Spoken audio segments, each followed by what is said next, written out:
أعوذ بالله من الشيطان الرجيم. بسم الله الرحمن الرحيم. سبحان الذي أسرى بعبده ليلا من المسجد الحرام إلى المسجد الأقصى الذي باركنا حوله لنريه من آياتنا إنه هو السميع البصير۔ الحمدللہ آج 15ویں پارے کی تلاوت ہوئی ہے، اور 15ویں پارے میں دو صورتیں ہیں۔ ایک سورۃ الاسراء ہے جسے سورہ بنی اسرائیل بھی کہا جاتا ہے، اور دوسری سورۃ الکہف ہے۔ تو سورہ اسراء مکی صورت ہے، اور اسراء کے معنی ہوتے ہیں رات کو لے جانا۔ رسول اکرم صلی اللہ علیہ وسلم کے واقعہ معراج میں جو نبوت کے 10 سال پورے ہونے پر ہجرت سے 3 سال پہلے پیش آیا، سفر کے 2 حصے ہیں۔ ایک حصہ ہے مسجد حرام سے مسجد اقصیٰ تک، اس کو اسراء کہا جاتا ہے، رات کو لے جانا۔ جبریل علیہ السلام آئے اور ان کے پاس ایک براق تھا، اس براق پر آپ صلی اللہ علیہ وسلم کو سوار کیا، اور راتوں رات بیت اللہ سے بیت المقدس لے گئے۔ اس حصے کو اسراء کہا جاتا ہے۔ بیت المقدس میں آپ صلی اللہ علیہ وسلم نے تمام انبیاء علیہم السلام کی امامت فرمائی، سب انبیاء نے آپ کی اقتداء میں نماز پڑھی، اور اس کے بعد پھر آپ کو مسجد اقصیٰ سے آسمانوں تک لے جایا گیا، اور آخری آسمان کے بعد پھر سدرۃ المنتہا، جہاں تک جبریل ساتھ گئے، اور اس کے بعد کہا کہ اب اس سے آگے میری بس ہے، میں نہیں جا سکتا۔ اس کے بعد پھر آپ صلی اللہ علیہ وسلم اکیلے تشریف لے گئے، اور اللہ رب العزت سے ہم کلامی کا شرف حاصل ہوا، اور اسی سفر معراج میں 5 نمازوں کا تحفہ ملا، جس کا قصہ معروف ہے کہ جاتے ہوئے ہر آسمان پر پچھلے گزرے ہوئے انبیاء علیہم السلام میں سے کسی سے ملاقات ہوتی رہی، اسی طرح واپس آتے ہوئے بھی ملاقات ہوتی رہی۔ تو جب حضرت عیسیٰ علیہ السلام سے ملاقات ہوئی، واپسی پر پوچھا کہ کیا تحفہ لائے ہیں، تو آپ صلی اللہ علیہ وسلم نے فرمایا کہ 50 نمازیں۔ انہوں نے فرمایا کہ 50 نمازیں تمہاری امت نہیں پڑھ سکے گی، واپس جائیے اور معاف کرائیے۔ اس طرح 5 معاف ہوتی رہی ان کے بار بار کہنے پر۔ جب 5 رہ گئی تو انہوں نے کہا کہ یہ بھی مشکل ہوگا، اور کم کرائیے۔ آپ نے فرمایا کہ بس اب مجھے شرم آتی ہے، اور بس نہیں کراتا، بس 5۔ تو یہ نماز کا تحفہ واقعہ معراج میں، تو یہ آپ صلی اللہ علیہ وسلم کا جہاں اعزاز ہے، وہاں پوری امت مسلمہ کا بھی بہت بڑا اعزاز ہے کہ اس سفر میں یہ اتنا بڑا تحفہ آپ صلی اللہ علیہ وسلم کو ملا، اور اس آپ کے واسطے سے پوری امت کو ملا۔ تو یہ ایک بہت بڑا معجزہ تھا اور اعزاز تھا، اور یہ بات بھی آپ کے سامنے رہنی چاہیے کہ یہ واقعہ بیداری کی حالت کا ہے، یہ کوئی خواب نہیں ہے۔ اس لیے کہ جس غیر معمولی انداز سے اللہ تعالیٰ نے قرآن پاک میں اس کو ذکر کیا، اور جس طرح مشرکین مکہ اس کا انکار کرتے تھے، جس سیاق و سباق کے ساتھ اور جس تفصیل کے ساتھ قرآن میں اس کا ذکر ہے، اس سے واضح ہوتا ہے کہ یہ بیداری کا واقعہ۔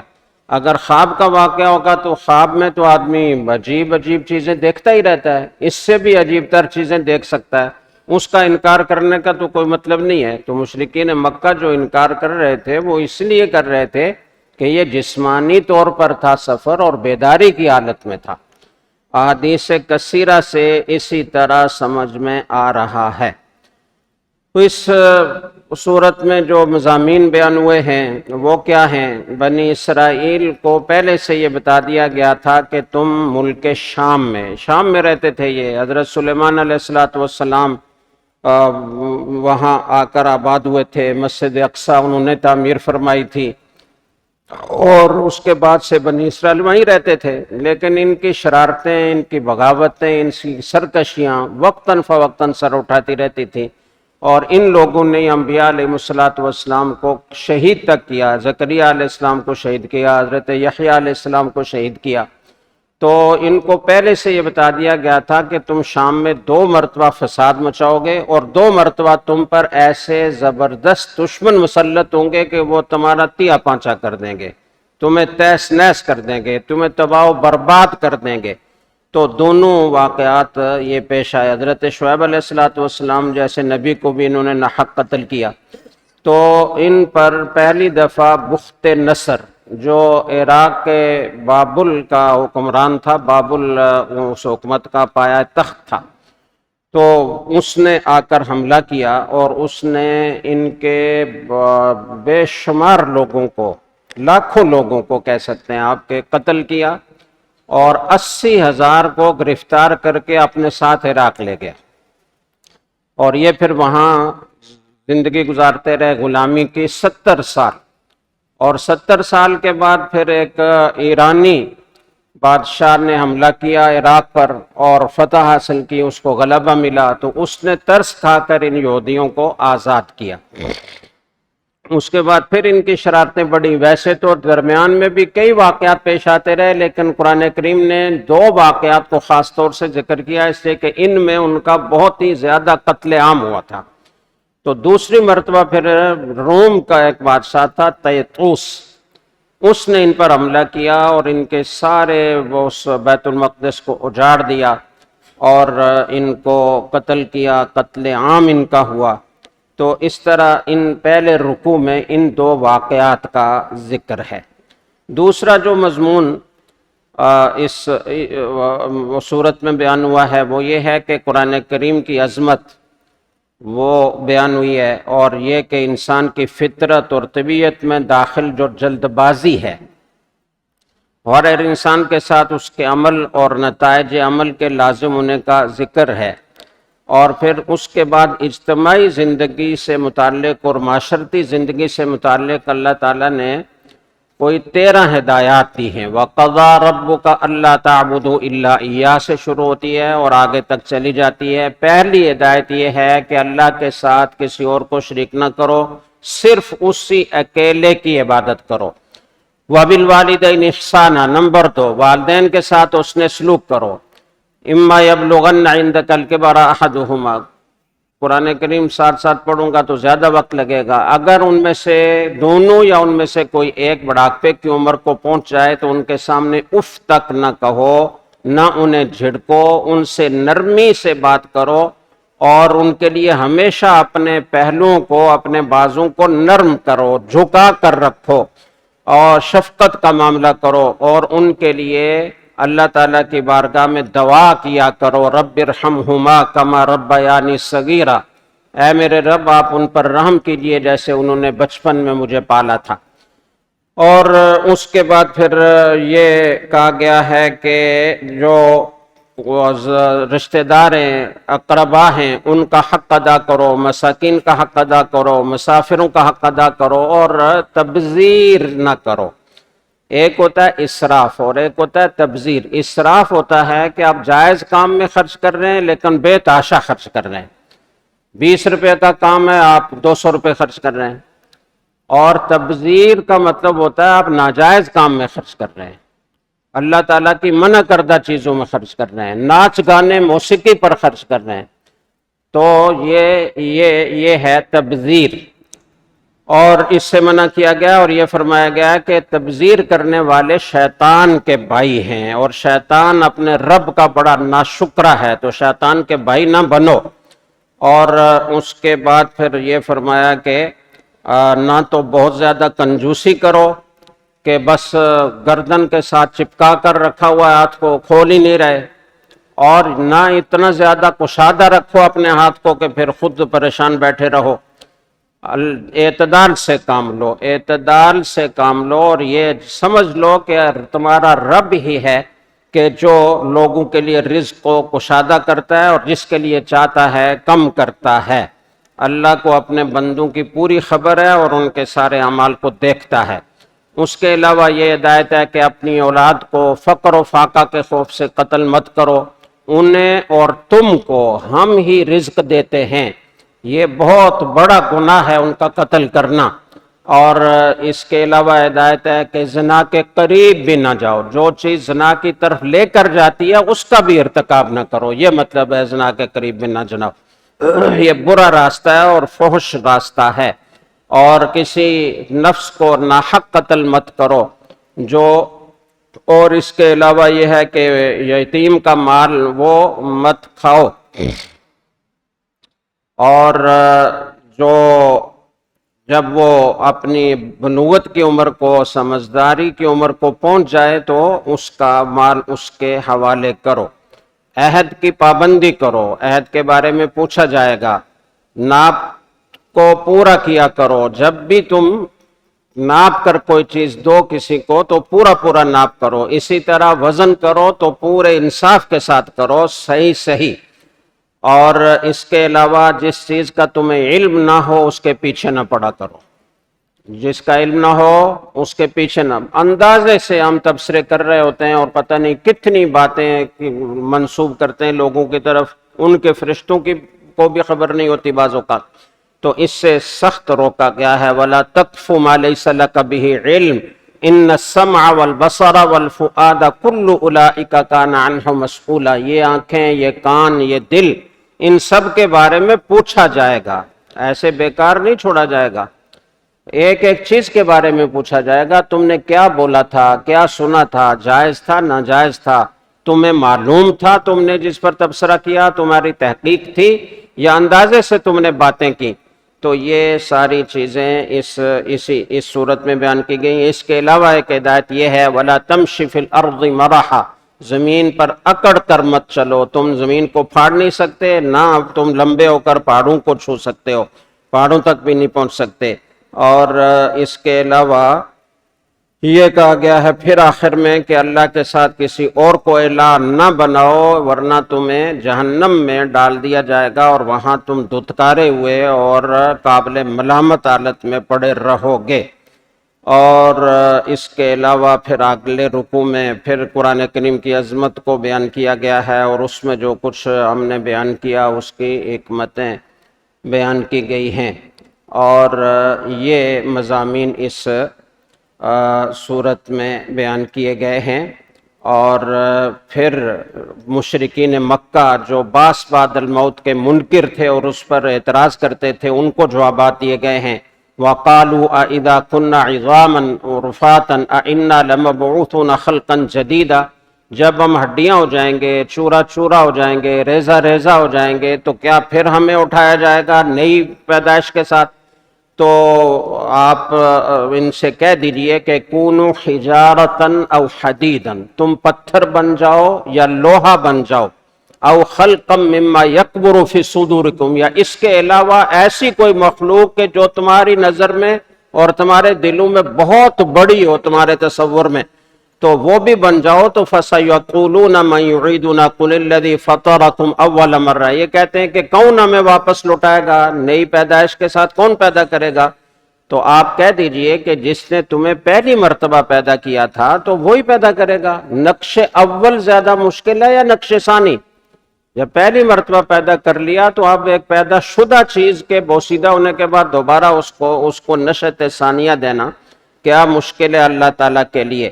تو یہ مضامین اس میں بیان ہوئے ہیں، اور اس کے علاوہ مشرکین کے بارے میں یہ بتایا گیا ہے کہ وہ بیٹیوں کی نسبت اللہ تعالیٰ کی طرف کرتے ہیں، فرشتوں کو اللہ کی بیٹیاں کہتے ہیں، اپنے لیے بیٹیاں پسند نہیں کرتے، ان کو اگر بیٹی کی خبر دی جائے تو وہ کیا کرتے ہیں، ان کا چہرہ سیاہ ہو جاتا ہے اور ان کو اندر ہی اندر کڑنا شروع کر دیتے ہیں، غصہ آتا ہے ان کو، یہ بیٹی کیوں پیدا ہو گئی، اور انہی بیٹیوں کو اللہ کی طرح منسوب کرتے ہیں اور فرشتوں کو اللہ کی بیٹیاں قرار دیتے ہیں۔ تو کیسے نالائق ہیں اور کتنا برا فیصلہ یہ کرتے ہیں، اخروی زندگی کا انکار کرتے ہیں اور یہ تعجب سے کہتے ہیں کہ کون پیدا کرے گا۔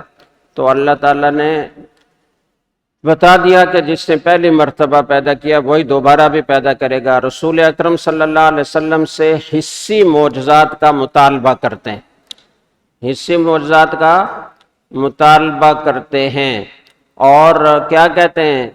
وہ یہ کہتے ہیں کہ لن نؤمن لک حتی تفجر لنا من الارض ینبوعا، ہم آپ پر ایمان نہیں لائیں گے یہاں تک کہ آپ ہمارے لیے کوئی چشمہ ابلوا دیں، ایسا چشمہ ابلے زمین سے آپ کے کہنے سے، او تکون لک جنۃ من نخیل وعنب، یا آپ کے لیے کھجوروں کا اور انگوروں کا باغ ہو، فتفجر الانہار خلالها تفجیرا، اور آپ اس میں کے بیچوں بیچ سے ایک نہر بہہ رہے ہوں، یہ آپ کی قدرت میں ہے تو کر کے دکھائیے ہمیں، او تسقط السماء کما زعمت علینا، یا آسمان کا کوئی ٹکڑا ہم پر گرا دیں جیسے کہ آپ کا خیال ہے کہ اللہ کا عذاب آئے گا تو لے آئیں، او تأتی باللہ والملائکۃ قبیلا، اور یا پھر فرشتوں کو اور اللہ تعالیٰ کو ہمارے سامنے کھڑا کر دیں لا کر، تو پھر ہم مانیں گے۔ کیسے احمق تھے۔ او یکون لک بیت من زخرف او ترقی فی السماء، یا پھر آپ کے لیے سونے کا بنا ہوا کوئی محل ہو، یا پھر آپ ہمارے سامنے آسمانوں پر چڑھیں تو پھر ہم مانیں گے۔ وَلَن نُؤْمِنَ لِرُقِيِّكَ حَتَّى تُنَزِّلَ عَلَيْنَا كِتَابًا نَقْرَأُ، اور یہ جو دم منتر کی کتاب آپ ہمارے سامنے پیش کرتے ہیں کہ اللہ کا کلام ہے، اس پر ہم ایمان نہیں لاتے، یہاں تک کہ یک بارگی ایک کتاب اوپر سے نازل ہو جسے ہم خود ہی پڑھ لیا کریں تو اس پر ایمان لائیں گے۔ تو اس کا جواب دیا گیا، قل سبحان ربی هل کنت الا بشر رسولا، میرا رب پاک ہے، جتنے بھی تم شریک ٹھہراتے ہو اللہ تعالیٰ کے ساتھ تو اس شرک سے اللہ تعالیٰ پاک ہے، ہر عیب سے میرا رب پاک ہے، اور میں تو نہیں ہوں مگر ایک بشر، صرف اتنا فرق ہے کہ میں اللہ کا رسول ہوں، تم اللہ کے رسول نہیں ہو، ورنہ میں تمہارے جیسا بشر ہوں، میرے اختیار میں کچھ نہیں ہے، میں اپنے اختیار سے کوئی معجزہ تمہیں نہیں دکھا سکتا۔ تو یہ اس صورت کا مضمون ایک یہ ہے۔ پھر اس قرآن کریم کی عظمت اور صداقت اور نزول کے مقاصد اس میں بیان کیے گئے ہیں، اور پھر روح اور زندگی جیسی نعمت عطا ہونے پر نبی کریم صلی اللہ علیہ وسلم کو اس میں تہجد کا بھی حکم دیا گیا ہے، اس کا ذکر ہے، تھوڑا تھوڑا قرآن کریم نازل کرنے کی کیا حکمت ہے اس کا ذکر ہے، اور آخر میں یہ فرمایا کہ قل ادعوا اللہ او ادعوا الرحمن، مجھے اللہ تعالیٰ فرما رہے ہیں آپ ان سے کہہ دیجئے کہ تم مجھے اللہ کہہ کر پکارو یا رحمان کہہ کر پکارو، ایما تدعو فلہ الاسماء الحسنی، جو نام لے کر بھی پکارو اس کے بہت سارے اسماء حسنی ہیں، تو ان کے ذریعے سے پکارا کرو، اور جب تم پکارو تو ولا تجہر بصلاتک ولا تخافت بہا، نماز پڑھو تو نہ تو بہت زیادہ زور سے پڑھو اور نہ بالکل آہستہ پڑھو، وابتغی بین ذلک السبیل، درمیانی آواز رکھو، وقل الحمد للہ الذی لم یتخذ ولدا ولم یکن له شریک فی الملک ولم یکن له ولی من الذل وکبرہ تکبیرا، آخر میں پھر اللہ تعالیٰ کی توحید بیان کی ہے کہ نہ اس کی کوئی اولاد ہے، نہ کوئی اس کا پیدا کرنے والا ہے، اور نہ اس کا کوئی حکومت اور بادشاہت میں اور کارسازی میں کوئی شریک ہے، اور نہ ہی آپ اس کسی طرح کے بھی شرک کا کوئی اس میں شائبہ تک نہیں ہے، تو آپ اسی کی بڑائی بیان کیجئے اور توحید کا درس دیتے رہیے۔ اس کے بعد سورہ کہف ہے۔ سورہ کہف کے بارے میں آپ یہ سمجھ لیجئے کہ بہت ہی اہم سورت ہے، اور حضرت مولانا علی میاں حضرت مولانا ابو الحسن علی ندوی رحمہ اللہ تعالیٰ نے اس سورت کی تفسیر پر ایک مستقل کتاب لکھی ہے، اور وہ یہ فرماتے ہیں کہ میں کئی مہینوں کے طویل غور و فکر کے بعد اس نتیجے پر پہنچا ہوں کہ اس سورت کا موضوع جو ہے، عنوان، وہ ہے مارکہ ایمان و مادیت۔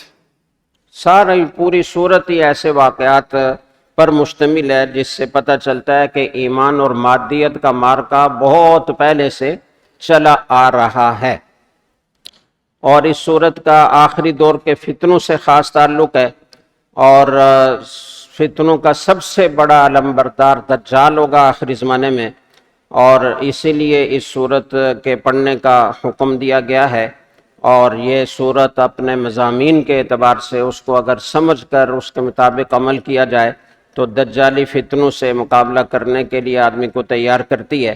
اور جتنے واقعات اور مثالیں ہیں وہ سب ایمان اور مادیت کی کشمکش کو بیان کرتے ہیں۔ تو 3 قصے اور 3 تمثیلیں بیان ہوئی ہیں۔ تو اصحاب کہف کا قصہ ہے سب سے پہلے۔ ایک زمانہ تھا جب دقیانوس نامی ایک بادشاہ تھا جو بت پرست تھا اور اپنی رعایا کو بھی بت پرستی پر مجبور کرتا تھا۔ کوئی 7 نوجوان تھے کہ جو شرک نہیں کرنا چاہتے تھے، بت پرستی نہیں کرنا چاہتے تھے، اللہ کی عبادت کرنا چاہتے تھے، مومن تھے۔ تو اس نے دھمکی دی کہ تم لوگ یا تو بتوں کو سجدہ کرو، بت پرستی میں ہمارے ساتھ شامل ہو جاؤ، ورنہ میں تمہیں قتل کرا دوں گا۔ تو یہ وہاں سے روپوش ہوئے اور شہر چھوڑ کر نکل گئے، چلتے چلتے چلتے کافی دور جا کر کسی پہاڑ کی ایک وسیع غار میں انہوں نے پناہ لی، اور اللہ تعالیٰ نے ایک کتا ان کے ساتھ تھا۔ وہ کتنے لوگ تھے اس کی متعین تعداد معلوم نہیں ہے۔ اللہ تعالیٰ نے خود قرآن کریم میں فرمایا کہ لوگ اندازے سے باتیں کرتے ہیں، کبھی کہتے ہیں کہ وہ 5 تھے، چھٹا ان کا کتا تھا، کبھی کہتے ہیں 7 تھے اور چھٹا ان کا کتا تھا۔ تو چھوڑ دیجئے، اللہ کو معلوم ہے کہ ان کی کتنی تعداد ہے۔ جو سبق اس سے مل رہا ہے وہ لیجئے کہ ایمان والے کو اپنے ایمان پر ثابت قدم رہنا چاہیے، اور جتنا بڑا فتنہ سامنے آئے، جتنی بڑی کٹھن آئے، اس کا مقابلہ کر کے اپنے ایمان کی حفاظت کرنی چاہیے۔ تو انہوں نے غار میں پناہ لی، اللہ تعالیٰ نے ان کو وہاں سلا دیا اور ایسا انتظام کیا کہ دھوپ نہ پڑے اور روشنی اور ہوا کا بھی گزران ہوتا رہے۔ ان کو سلا دیا اور سوتے سوتے اللہ تعالیٰ ان کی کروٹیں بھی بدلواتے رہے خود بخود ہی۔ اور آپ حیران ہوں گے، قرآن کریم میں ہے کہ 309 سال تک یہ سوتے رہے، 309 سال۔ اور اس کے بعد جب یہ جاگے تو ان کو بھوک محسوس ہوئی، تو اپنے میں سے ایک آدمی کو کچھ سکے دے کر، جو اس زمانے کے تھے 309 سال پہلے کے، وہ دے کر بازار بھیجا اور تاکید کی کہ دیکھو حلال کھانا لے کر آنا، اور دیکھو خیال رکھنا کہیں بادشاہ کو نہ پتہ چلے۔ وہاں جب بازار میں وہ آدمی گیا، اس نے وہ سکے دکھائے تو لوگوں کو پتہ چل گیا کہ یہ تو 300 سال پرانے سکے ہیں، اور اس طرح ان کے غار میں سوئے رہنے کی کا انکشاف ہوا اور بید کھل گیا کہ یہ وہ لوگ ہیں۔ اس وقت اب جو بادشاہ تھا وہ توحید پرست تھا، نیک اور متقی تھا، انہوں نے ان کا بڑا اکرام کیا اور بہت ان کو ہیرو بنایا۔ لیکن اس کے بعد پھر یہ لوگ جلدی ہی غار میں فوت ہو گئے۔ تو وہاں پھر بادشاہ نے اور اصحاب اقتدار کے ایما پر وہاں ایک یادگار بنائی گئی۔ عمان کے علاقے میں جو غار دریافت ہوئی ہے، اس کی جب کھدائی کی گئی تو وہاں مسجد کے آثار بھی ملے ہیں اور ان کی تختی بھی ملی ہے۔ چونکہ ان کی پوری معلومات تو 300 سال بعد والے لوگوں کو تھی نہیں، تو انہوں نے کوئی نام وغیرہ تو نہیں لکھے، لیکن یہ تفصیل لکھی کہ اتنے لوگ تھے یہ، اور اس طرح ان کا انکشاف ہوا۔ تو اس طرح کے آثار وہاں ملے ہیں۔ تو یہ اصحاب کہف کا قصہ ہے، اور اس قصے سے ہمیں سبق یہ ملتا ہے کہ ایمان پر سلامت رہنا اور ثابت قدم رہنا یہ دین کا ایک بنیادی تقاضا ہے، اور مادیت اور ایمان میں سے دونوں میں سے اگر کسی کا ایک کا انتخاب کرنا پڑے تو ہمیں کس کو انتخاب کرنا چاہیے؟ ایمان کو انتخاب کرنا چاہیے۔ ہر مادی چیز پر اس کو ترجیح دینا چاہیے۔ دوسرا قصہ، اور یہ ساری صورت نازل کیوں ہوئی تھی تو وہ میں بیان کر دوں تو اچھا ہوگا۔ مشرکین مکہ نے یہودیوں کے ساتھ مشورے سے اور ان کے سکھانے سے 3 سوالات کیے تھے رسول اکرم صلی اللہ علیہ وسلم سے، اور 3 سوالات کون سے تھے؟ بعض مفسرین نے لکھا کہ ایک تو انہوں نے سوال کیا کہ اصحاب کہف کون تھے، یہ ان سے پوچھئے۔ دوسرا یہ پوچھئے کہ ذوالقرنین کون تھا، اور تیسرا یہ پوچھئے کہ روح کیا چیز ہے۔ اور بعض حضرات نے یہ فرمایا کہ روح کی بجائے انہوں نے دوسرا واقعہ ذکر کیا کہ تیسرا سوال یہ تھا کہ حضرت موسیٰ اور حضرت خضر علیہ السلام کا قصہ کیا تھا۔ یہود کا خیال یہ تھا کہ چونکہ عرب میں ان چیزوں کا کوئی تذکرہ نہیں ہے، نہ یہ لوگ اس تاریخ کو پڑھتے ہیں، اس کی شہرت بالکل یہاں نہیں ہے، لوگ نہیں جانتے، تو اب رسول اکرم صلی اللہ علیہ وسلم اگر خدا نخواستہ جھوٹے ہوں گے تو یہ واقعات نہیں بیان کر سکیں گے، اور سچے ہوں گے اللہ کی طرف سے وحی کے ذریعے سے بیان کر لیں گے تو سچے نبی شمار ہوں گے، اگرچہ اس سچا ہونے کے ثبوت پیش ہونے کے بعد بھی وہ ایمان نہیں لائے، لیکن بہرحال ان کا خیال یہ تھا۔ تو دوسرا قصہ اس میں حضرت موسیٰ علیہ السلام اور حضرت خضر علیہ السلام کا ہے، اور بڑا دلچسپ ہے وہ قصہ بھی۔ حضرت موسیٰ علیہ السلام سے ایک دفعہ ایک آدمی نے پوچھا کہ سب سے بڑا عالم کون ہے؟ تو چونکہ حضرت موسیٰ علیہ السلام اللہ کے نبی تھے، پیغمبر تھے، تو ظاہر ہے کہ پیغمبر سے زیادہ کوئی بڑا عالم تو نہیں ہو سکتا، تو انہوں نے کہا کہ میں ہی سب سے بڑا عالم ہوں۔ یہ جواب اللہ تعالیٰ کو پسند نہیں آیا کہ کوئی کتنا ہی بڑا عالم کیوں نہ ہو۔ اس سوال کا صحیح جواب یہ تھا، بہتر جواب یہ تھا کہ اللہ تعالیٰ ہی سب سے بڑے عالم ہیں، یا اللہ تعالیٰ ہی زیادہ بہتر جانتے ہیں کہ سب سے بڑا عالم کون ہے۔ ہو سکتا ہے کہ علم کے کوئی گوشے ایسے ہوں کہ جن تک میری پہنچ نہ ہو، نبی ہونے کے باوجود، تو یہ جواب دینا چاہیے تھا، لیکن انہوں نے نہیں دیا، تو اللہ تعالیٰ کو یہ پسند نہیں آیا۔ تو اللہ نے چاہا کہ میں تھوڑا سا ایک ایسی وادی کی کچھ جھلک ان کو دکھاؤں کہ جس کا ان کو پتہ نہیں ہے، تاکہ ان کو اندازہ ہو کہ علم کی کچھ وادیاں ایسی بھی ہیں کہ جن سے میں واقف نہیں ہوں۔ تو کہا کہ دیکھو، جہاں دو دریا ملتے ہیں وہاں ہمارا ایک نیک اور صالح بندہ ہے، اس سے جا کر ملو، اور دیکھو اپنے ساتھ مچھلی لے لو، جب یہ مچھلی گم ہو جائے تو سمجھنا کہ وہ میرے بندے خضر وہ وہیں آپ کو ملیں گے۔ حضرت موسیٰ علیہ السلام نے اپنے شاگرد حضرت یوشع کو ساتھ لیا، ایک ٹوکری میں مچھلی بھی لے لی اور چل پڑے۔ چلتے چلتے جب ایک جگہ سستانے کی ضرورت پیش آئی تو ایک چٹان کے ساتھ ٹیک لگا کر تو تھوڑا سستانے لگے تو آنکھ لگ گئی۔ حضرت موسیٰ علیہ السلام سو گئے، اور اسی دوران وہ مچھلی وہاں سے نکل کر دریا میں کود گئی، اور جہاں سے وہ گئی وہاں ایک سرنگ بن گئی، اور آگے جا کر وہ گم ہو گئی۔ حضرت یوشع علیہ السلام، یہ جو خود بھی بعد میں نبی بنے، وہ اس منظر کو دیکھ رہے تھے، لیکن جب حضرت موسیٰ علیہ السلام اٹھے بیدار ہوئے تو یوشع یہ بات بتانا بھول گئے اور وہاں سے آگے چل پڑے۔ تو حضرت موسیٰ علیہ السلام نے آگے جا کر تو ایک موقع پر کہا کہ آتینا غداءنا لقد لقینا من سفرنا ھذا نصبا، لاؤ ناشتہ لاؤ، اس سفر سے، یہ جو ابھی چٹان کے بعد ہم نے شروع کیا، اس میں ہمیں تھکاوٹ ہو گئی ہے۔ تو معلوم ہوا کہ مقصودی سفر میں تھکاوٹ نہیں ہوئی تھی، جب آگے کا حصہ جو غیر مقصودی تھا ادھر جانا مقصود نہیں تھا، کیونکہ خضر کو تو یہاں ملنا تھا، تو وہ تھکاوٹ کا ذریعہ بنا۔ تو ہم لوگ بھی جو تھوڑی سی عبادت کر کے تھک جاتے ہیں نا، تو چونکہ زندگی کا مقصود اس کو نہیں بنایا ہوا، تو بس تھوڑے سے وقت میں مطالعہ کریں گے تھک جائیں گے، تھوڑی سی تلاوت کریں گے تھک جائیں گے، تھوڑے سے نفل پڑھیں گے تھک جائیں گے۔ تو مقصود بنایا اگر زندگی کا اس کو، تو اتنی تھکاوٹ نہ ہو۔ خیر، وہاں سے واپس آئے، اور جہاں دو دریا مل رہے تھے وہاں دیکھا کہ ایک آدمی چادر اوڑھے لیٹا ہوا ہے۔ حضرت موسیٰ علیہ السلام نے سلام کیا تو انہوں نے سر اٹھا کر دیکھا اور فرمایا انا بِأَرْضِكَ السلام، سلام کہاں سے آیا؟ یعنی اس علاقے میں گویا سلام کرنے کا رواج نہیں تھا، تو وہ بھی حیران ہوئے کہ یہ سلام کرنے والا آدمی کہاں سے آ گیا۔ انہوں نے پھر ملاقات کی اور بات چیت کی اور اپنے ساتھ رہنے کی درخواست کی۔ تو حضرت خضر علیہ السلام نے کہا کہ آپ میرے ساتھ صبر نہیں کر سکیں گے۔ تو موسیٰ علیہ السلام نے وعدہ کیا کہ نہیں، ستجدونی انشاءاللہ من الصابرین، آپ مجھے صبر کرنے والوں سے پائیں گے انشاءاللہ۔ تو کہا کہ اگر چلنا ہے تو چلو، لیکن سوال نہیں کرنا، جب تک خود میں کوئی بات نہ بتاؤں تو سوال نہیں کرنا۔ لیکن موسیٰ علیہ السلام جلالی آدمی تھے، آگے گئے، دریا کے کنارے چل رہے تھے، آگے سمندر کا سفر کرنا تھا۔ ایک کشتی والے ان کو وہ دیکھا ان کو، تو کشتی والوں نے خضر علیہ السلام کو پہچان لیا اور انہوں نے بغیر کرائے کے ان کو اپنی کشتی پر سوار کر لیا۔ موسیٰ علیہ السلام بھی ساتھ ہیں۔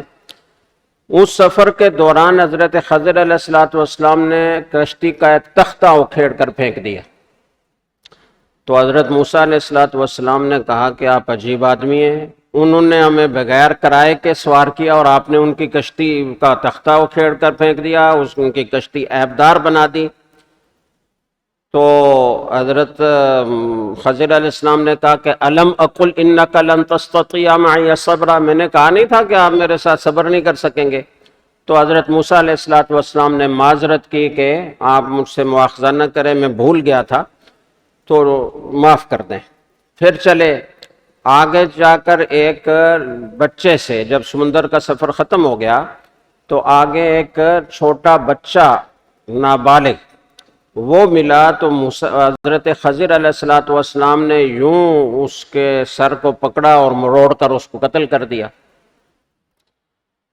موسیٰ علیہ السلام کو بڑا غصہ آیا، پھر فرمایا اقتلت نفسا زکیۃ بغیر نفس لقد جئت شیئا نکرا، آپ نے ناحق ایک بچے کو قتل کر دیا، آپ نے تو بہت برا کام کیا۔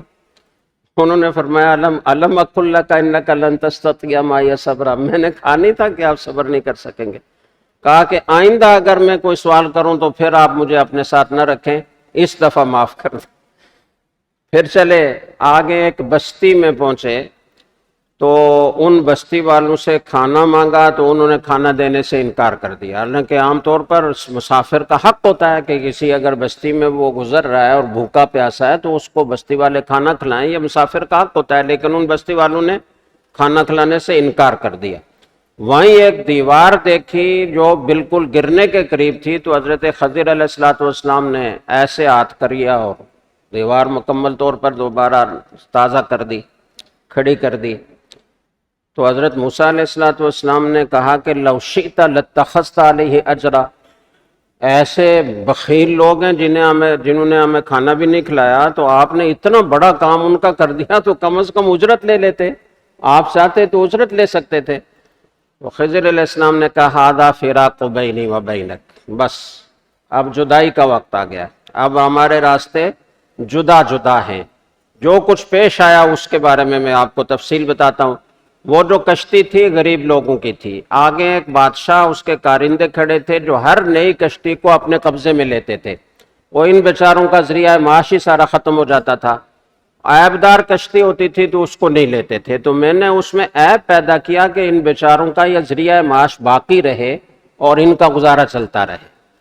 باقی جو بچہ تھا اس بچے کو میں نے اس لیے قتل کیا کہ اللہ تعالیٰ کو معلوم تھا کہ یہ بچہ اگر بڑا ہوگا، اس کے والدین بڑے مخلص مومن ہیں، لیکن اس بچے کے بارے میں خطرہ ہے خشینا ان یرہقہما طغیانا وکفرا، کہ یہ خود بڑا ہوگا تو کافر ہوگا اور یہ خود ان والدین کو بھی کفر کی طرف اور بغاوت کی طرف لے کر جائے گا، ان کی تباہی کا بھی باعث بنے گا، تو اس لیے ہم نے قتل کیا۔ فَأَرَدْنَا أَن يُبْدِلَهُمَا رَبُّهُمَا خَيْرًا مِّنْهُ زَكَاةً وَأَقْرَبَ الرُّحْمَةَ، ہم نے ارادہ کیا ہے کہ اس سے زیادہ پاکیزہ اور بہتر اور شفقت کرنے والا وہ ہم ان کو عطا کریں گے، تو اس لیے اس بچے کو ہم نے قتل کیا۔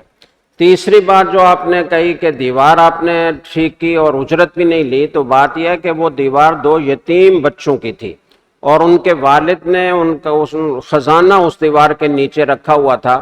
اب یہ بچے بالکل معصوم ہیں، اگر اس وقت یہ دیوار گر جاتی تو ان کا جو خزانہ ہے وہ لوگ اڑا لیتے، تو اللہ تعالیٰ کا ارادہ یہ ہوا کہ جب یہ بڑے ہو جائیں تو اپنا خزانہ وصول کر لیں، تو اس لیے میں نے دیوار تعمیر کر دی اور سیدھی کر دی کہ ان کا وہ خزانہ ضائع نہ ہو۔ تو یہ واقعات پیش آئے اور اس طرح اس پر گویا یہ قصہ ختم ہوتا ہے۔ تیسرا قصہ جو ذوالقرنین سے متعلق ہے وہ انشاءاللہ 16ویں پارے میں آ رہا ہے۔ آج یہ موسیٰ علیہ السلام اور خضر علیہ السلام کا قصہ 16ویں پارے کے پہلے رکوع تک چلا ہے اور اس کا حاصل میں نے آپ کو بتایا ہے۔ اب اس قصے سے جو اسباق حاصل ہوتے ہیں مختصراً وہ سن لیجئے، اور جو دو تین مثالیں اس میں ذکر کی گئی ان کا بھی مختصر تذکرہ سن لیجئے۔ 3 مثالیں سورہ کہف میں ذکر کی گئی۔ پہلی مثال اس قصہ کی صورت میں پیش کی گئی ہے، اور یہ قصہ ایک ایسے شخص کا ہے جو بہت بہترین 2 باغوں کا مالک تھا، کھجور کے اور انگور کے، یا انگور کے اور انار کے، پتہ نہیں کیا، بہرحال 2 باغ تھے اور ان دونوں کے بیچ سے نہر چل رہی تھی، بہت ہی شاندار، اور بھی اسباب اور وسائل اور ذرائع آمدن اس کے بہت سارے تھے۔ اس کو مال و دولت کی کثرت کی بنا پر اس کو تکبر ہونا شروع ہوا اور وہ فخر و غرور میں مبتلا ہوا، بڑے بڑے دعوے کرنے لگا، اور اسے یہ غلط فہمی ہو گئی کہ یہ جتنے بھی مال و اسباب ہیں، یہ ثروت اور غنا ہے، یہ مال و دولت ہے، یہ ہمیشہ حاصل رہے گی اور اس پر کبھی زوال نہیں آئے گا۔ تو صاحب ایمان دوست نے اسے کہا کہ بھائی تم ان اسباب کو خدا کا درجہ مت دو، اللہ کا شکر ادا کرو، اور ان کو سب کچھ نہ سمجھو، اور اللہ تعالیٰ کو ہرگز نہ بھولو۔ تو وہ کہنے لگا کہ میرا تو نہیں خیال کہ یہ اسباب کبھی زائل ہوں گے، اور میرا تو نہیں خیال کہ قیامت قائم ہوگی، اگر قائم ہوگی بھی تو وہاں مجھے اس سے زیادہ مال ملے گا۔ تکبر اور غرور کا یہ شاخسانہ ہے کہ آدمی حقائق سے بہت دور چلا جاتا ہے۔ تو بہرحال آنکھوں پر پٹی بن جاتی ہے۔ اللہ کا عذاب آیا اور اس کے باغات آفت سے، وار تفسیروں میں لکھا ہے کہ آگ لگی اور سارے بالکل بسم ہو کر رہ گئے، اور اس وقت پھر جو ہے وہ اس نے کہا کہ کاش کہ میں شرک نہ کرتا، لم یکن اشرک بربی شیئا، میں نے اپنے رب کے ساتھ شریک نہ کیا ہوتا۔ یہ شرک فی الاسباب ہے کہ وہ توکل اور وہ بھروسہ جو اللہ کی ذات پر کرنا چاہیے، وہ اگر ظاہری اسباب پر کر لے آدمی تو یہ گویا شرک فی الاسباب ہے کہ اس نے اسباب کو گویا خدا کا درجہ دے دیا۔ تو اسباب کو استعمال تو کرنا چاہیے، اس لیے کہ اسباب کا ترک ہمارے دین نے نہیں سکھایا، وہ رہبانیت ہے جو عیسائیت میں تھی، ہمارے دین میں اس کا کوئی تصور نہیں ہے۔ لیکن صحیح کیا ہے کہ اسباب کو استعمال کیا جائے اور نظر مسبب الاسباب پر رہے، کہ ان اسباب میں تاثیر پیدا کرنا، نفع یا نقصان کا ذریعہ بنانا، یہ میرے رب کا کام ہے۔ میں اپنے اسباب کو اختیار کرنے کی محنت کر رہا ہوں، اللہ کا حکم ہے، نبی کی سنت ہے، باقی اس میں اثر پیدا کرنا، ان کو کتنا مؤثر بنانا ہے، کتنا غیر مؤثر رکھنا ہے، مفید بنانا ہے، مضر بنانا ہے، یہ اللہ تعالیٰ کا کام ہے۔ تو اسباب کو ترک کرنا توکل نہیں ہے، وہ تعطل ہے۔ توکل یہ ہے کہ اسباب کو اختیار کریں اور نظر اللہ پر رکھیں۔ تو اس کو بھی یہ احساس ہوا کہ میں نے شرک فی الاسباب کیا، کاش میں ایسا نہ کرتا، لیکن اب ظاہر ہے کہ وقت گزر چکا تھا اور اس کے اس اعتراف کا کوئی فائدہ نہیں تھا۔ مؤثر بالذات اللہ تعالیٰ ہی کی ذات ہے، اسباب مؤثر بالذات نہیں ہیں۔ دوسری مثال جو بیان کی گئی ہے وہ یہ ہے کہ دنیا کی زندگی کی مثال ان کے سامنے بیان کر دو، وہ ایسی ہے کماء انزلناہ من السماء فاختلط بہ نبات الارض، کہ ہم آسمان سے پانی نازل کرتے ہیں اور زمین میں جو اگنے والی چیزیں ہوتی ہیں پانی سے مل کر وہ اگتی ہیں، بہت سبزہ لہلاتا ہے، خوشنما منظر ظاہر ہوتا ہے، لیکن پھر ایک وقت آتا ہے فَأَصْبَحَ حَشِيمًا، یہ سارا سبزہ سوکھ جاتا ہے اور یہ چورا چورا ہو جاتا ہے، تَذْرُوهُ الرِّيَاحُ، ہوائیں اس کو ادھر سے ادھر اڑاتی پھرتی ہیں۔ تو یہ اس کی حقیقت ہے۔ اسی طریقے سے دنیا کی زندگی ہے کہ آدمی دنیا میں پھلتا پھولتا ہے، طاقت میں آتا ہے، دولت اور ثروت کا مالک بنتا ہے، لیکن یہ ساری چیزیں ایک دن زائل ہو جائیں گی۔ اس دنیا کی زندگی کو فنا آئے گا، زوال ہوگا۔ تو جو ہمیشہ باقی رہنے والی زندگی ہے اس کے بارے میں فکر کرو کہ وہاں کے لیے کتنی تیاری ہو رہی ہے۔ تو اس طرح کی مثالیں دیکھ کر بھی سمجھایا گیا۔ تیسری مثال تکبر اور غرور کی ہے، اور اسے حضرت آدم علیہ السلام اور ابلیس کے قصے میں بیان کیا گیا جو آپ بار بار سن چکے ہیں۔ تو اللہ تعالی ہمیں اس طرح کے فتنوں سے بچائیں اور سورہ کہف کی تلاوت کا اہتمام کرنے کی توفیق عطا فرمائیں، اور اس میں جو مضامین بیان ہوئے اور ان سے جو سبق حاصل ہوتا ہے وہ حاصل کرنے کی توفیق عطا فرمائیں۔ الحمد للہ رب العالمین والعاقبۃ للمتقین والصلاة والسلام علی رسولہ سیدنا و مولانا محمد وعلی آلہ وصحبہ اجمعین۔ ربنا ظلمنا انفسنا وإن لم تغفر لنا وترحمنا لنكونن من الخاسرین۔ ربنا آتنا فی الدنیا حسنة وفی الآخرة حسنة وقنا عذاب النار۔ اللہم رب الناس اذهب البأس واشف انت الشافي لا شفاء الا شفاؤك شفاء لا يغادر سقما۔ اللهم اشف مرضانا ومرضى المسلمين، اللهم احسن عاقبتنا في الامور كلها واجرنا من خزي الدنيا وعذاب الاخره. اللهم انصر الاسلام والمسلمين، اللهم انصر اخواننا المسلمين المستضعفين في فلسطين، اللهم انصرهم ولا تنصر عليهم، اللهم كن لهم ولا تكن عليهم، اللهم كن لهم ظهيرا ومؤيدا ووليا ونصيرا. اللهم احفظهم من بين أيديهم ومن خلفهم وعن أيمانهم وعن شمائلهم ومن فوقهم، ونعوذ بعظمتك أن يغتالوا من تحتهم. ربنا تقبل منا إنك أنت السميع العليم وتب علينا إنك أنت التواب الرحيم. وصلى الله تعالى على خير خلقه سيدنا ومولانا محمد وعلى آلہ وصحبہ اجمعین، آمین برحمتک یا ارحم الراحمین۔ بسم اللہ الرحمن الرحیم۔ خواتین و حضرات، تعلیمی نظام ذہن بدلتا ہے، رویے تبدیل کرتا ہے۔ معاشرے کے لیے درست یا غلط راستے کا انتخاب آپ نہیں، آپ کے ملک کا نظام تعلیم کرتا ہے۔ نظام تعلیم نئی نسل کی تربیت بھی کرتا ہے اور معاشرے کو بگاڑنے کی بھرپور طاقت بھی اپنے اندر رکھتا ہے۔ نظام تعلیم کی مثال بالکل ایسے ہے جیسے جسم میں سرکولیٹ کرنے والا بلڈ ہوتا ہے۔ اگر خون میں کوئی انفیکشن آ جائے تو پورے جسم کو متاثر کرتا ہے۔ آج ہمارے ملک کے بہت سے مسائل ہمارے نظام تعلیم کی وجہ سے ہیں۔ جامعۃ الرشید الحمدللہ نظام تعلیم کے حوالے سے انقلابی اصلاحات میں ایک تاریخ رقم کر چکا ہے اور تاحال یہ سلسلہ جاری ہے اور ایک طویل سفر انشاءاللہ طے ہونا باقی ہے۔ جامعۃ الرشید کا نظام تعلیم محض دینی مدارس کے نظام تعلیم میں اصلاحات نہیں لے کر آیا، بلکہ ہمارے اسکول، کالجز اور یونیورسٹیز اور تمام عصری اداروں کے اندر بھی ایجوکیشن سسٹم کے ساتھ ساتھ اپنا ایک تربیہ کا پورا ماڈل انٹروڈیوس کروا رہا ہے۔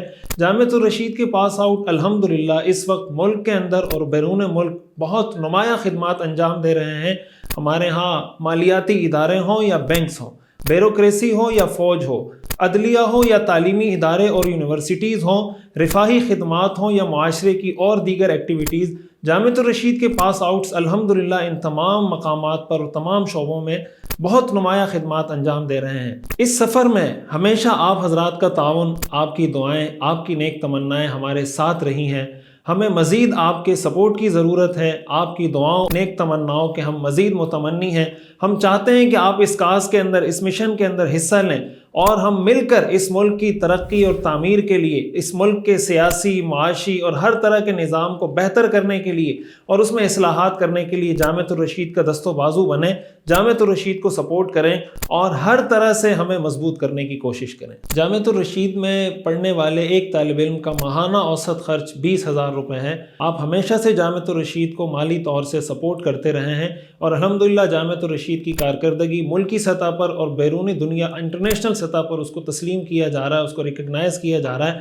آپ سے درخواست ہے کہ آپ کھل کر سامنے آئیں، جامعۃ الرشید کو مالی طور پر سپورٹ کریں، مضبوط کریں، اس کے دست و بازو بنیں اور مزید اگر آپ تفصیلات چاہتے ہیں تو دیے گئے نمبرز پر رابطہ کریں۔